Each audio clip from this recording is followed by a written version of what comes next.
Mors et vita duello, conflixerent mirando, dux vitae mortuus regnat futur.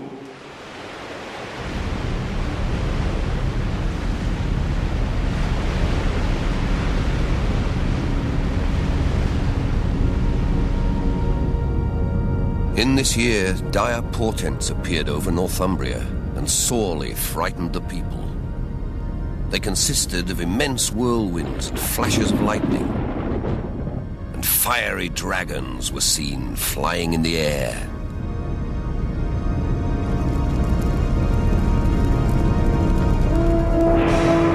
A scribe records that in the year 793, marauders from the north crossed the sea to England and shattered the peace.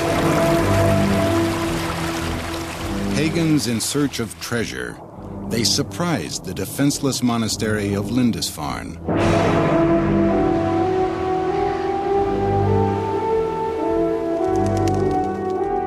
For Christian Europe, the blackest hour of the Dark Ages was about to strike.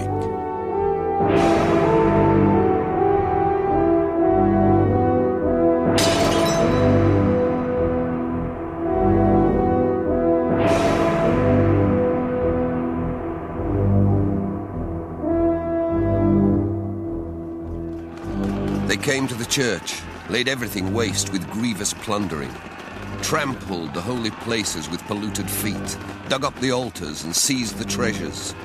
They killed some of the brothers, some they took away with them in fetters, and some they drowned in the sea.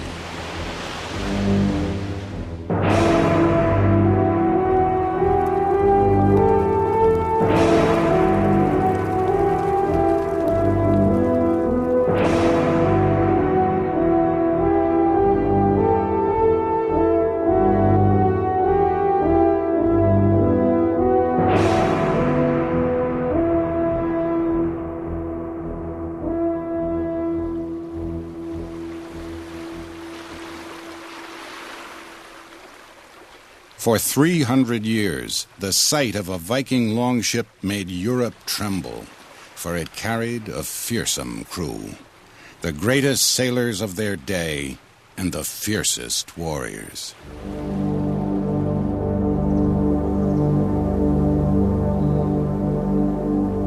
From the lands now called Norway, Sweden, and Denmark, young men sought their fortune at sea. Some went in peace to settle new lands, some went to trade, some to plunder.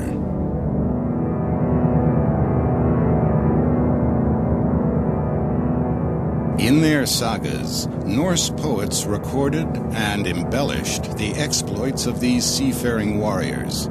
Men like Olaf the Stout, Ivar the Boneless, Eric Bloodaxe, and Thorfinn the Skull Splitter.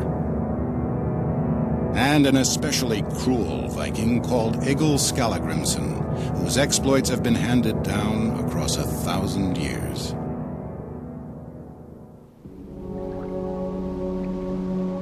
Egil's father was from Norway, but having backed the wrong side in a dispute, he had been forced to flee to Iceland. There was plenty of driftwood to be had, so Egil's father built and ran a farm, from where his men went out fishing and seal hunting and collecting the eggs of wildfowl.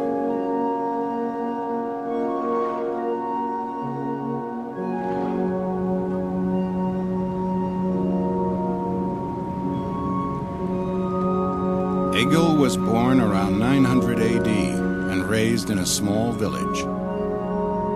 Just a few huts and longhouses.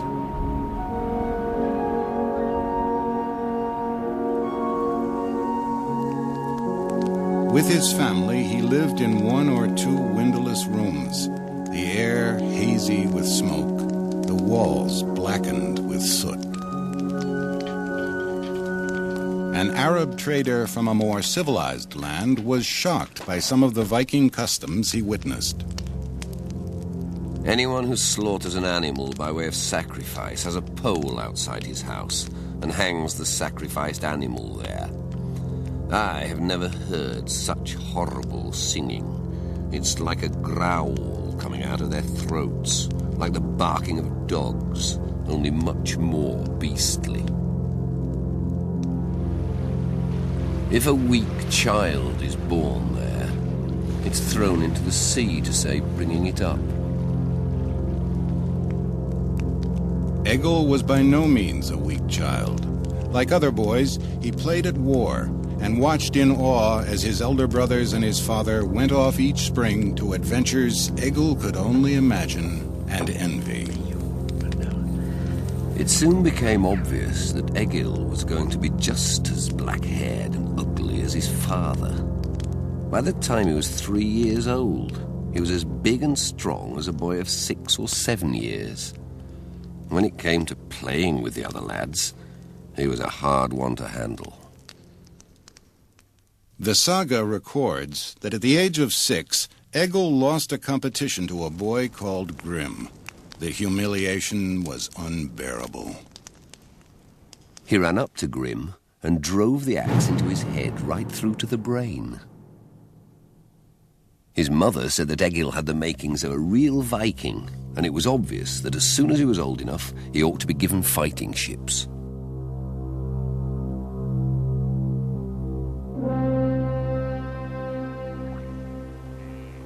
In Egil's time, Christianity had not yet worked its way up the fjords of the Norselands. The Vikings still worshipped a pantheon of gods. Thor rode with the thunder in the sky, and Freya brought fertility to the land. These deities would prove immortal in the form of Thursday and Friday.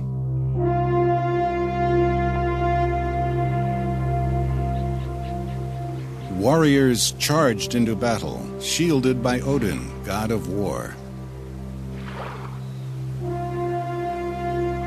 A Viking who died on the field joined the fallen heroes before him in Valhalla, a feasting hall of the other world. There he would celebrate his deeds on earth until the day when he would fight and die alongside the gods in mankind's final battle.